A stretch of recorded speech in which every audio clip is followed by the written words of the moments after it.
Saint Martin কি আসলে কি লিজ দেওয়া হচ্ছে, এই নিয়ে জনগণের মধ্যে কৌতূহল শেষ হচ্ছে না। আর তেমনই একটি দাবি করেছেন ঢাবি শিক্ষার্থীরা। বিদেশি পরামর্শে সেন্ট মার্টিনকে হুমকির মুখে ঠেলে দিচ্ছেন পরিবেশ উপদেষ্টা রেজওয়ান হাসান, দাবি ঢাবি শিক্ষার্থীদের। নারিকেল জিঞ্জিরা খ্যাত দেশের একমাত্র প্রবাল দ্বীপ সেন্ট মার্টিনে পর্যটকদের নির্বিঘ্ন ভ্রমণ নিশ্চিত সহ সরকারি বিধিনিষেধ প্রত্যাহার দাবি জানিয়েছে সার্বভৌমত্ব রক্ষায় প্রতিষ্ঠিত ঢাবি শিক্ষার্থীদের সংগঠন students for sovereignty. Saint Martin নিয়ে পরিবেশ উপদেষ্টার বক্তব্য অবৈজ্ঞানিক ও বাস্তবতা বিবর্জিত বলে দাবি করেন তারা। আজ বুধবার রাজধানীর ইকোনমিক রিপোর্টার্স ফোরামের অডিটোরিয়ামে আয়োজিত এক সংবাদ সম্মেলনে সংগঠনটির নেতারা এ দাবি করেন। নারিকেল জিঞ্জিরা দ্বীপে যাতায়াত ও অবস্থানে সরকারি বাধা বাংলাদেশের সার্বভৌমত্বের জন্য হুমকি হয়ে দাঁড়াবে শীর্ষক ব্যানারে আয়োজিত সংবাদ সম্মেলনে বক্তব্য দেন প্ল্যাটফর্মের আহ্বায়ক মোহাম্মদ জিয়াউল হক ও যুগ্ম আহ্বায়ক ইয়াকুব মজুমদার।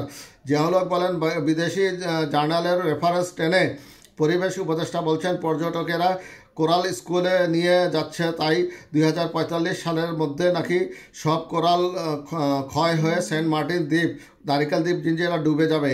পরিবেশ উপদেষ্টার এই কথা সম্পূর্ণ অবাস্তব, অবৈজ্ঞানিক। বাস্তবতা হচ্ছে দ্বীপের কোরালগুলো অনেক বড়, অনেক ওজন, অনেক ধারালো এবং পানির অনেক নিচে থাকে, যেগুলো মানুষের পক্ষে তুলে আনা সম্ভব নয়। কোরাল নিয়ে আসা দূরের কথা, জীবন্ত কোরালে হাত দিলে হাত কেটে যায়।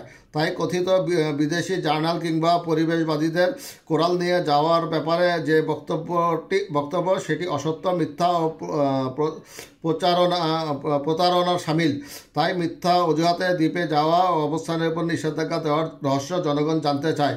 তিনি বলেন, আমরা স্পষ্টভাবে বলতে চাচ্ছি, পরিবেশ উপদেষ্টা বিদেশি পরামর্শে চলছেন, কিন্তু দেশের মানুষের পরামর্শ দাবি দেওয়াকে পাত্তা দিচ্ছেন না। বিদেশি জার্নালের পরামর্শে তিনি নিজ দেশের পর্যটন শিল্প ও দ্বীপবাসীকে একটা মারাত্মক ভয়াবহ পরিস্থিতির দিকে ঠেলে দিচ্ছেন, যেটা কোনো দেশপ্রেমিক মানুষের কাজ হতে পারে না। জিয়াউল হক আরও বলেন, পরিবেশবাদীরা বলছে দ্বীপের কোরাল ক্ষয় হয়ে যাচ্ছে, কিন্তু বিজ্ঞান বলছে কোরাল ক্ষয় হয় না, বরং প্রতি বছর গড়ে প্রায় 0.5 থেকে 2.8 সেন্টিমিটার হারে বৃদ্ধি পায়।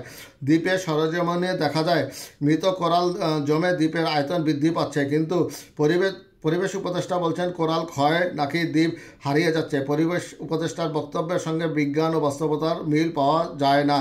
স্টুডেন্টস ফর সভারেন্টির যুগ্ম আহ্বায়ক ইয়াকুব বলেন, বাস্তবে নারিকেল দ্বীপের পরিবেশ ও জীববৈচিত্র্যের জন্য হুমকি হচ্ছে বেওয়ারিশ কুকুর। দ্বীপে কুকুরের মাত্রাতিরিক্ত আধিক্য জীববৈচিত্র্যের ধ্বংস ডেকে আনছে।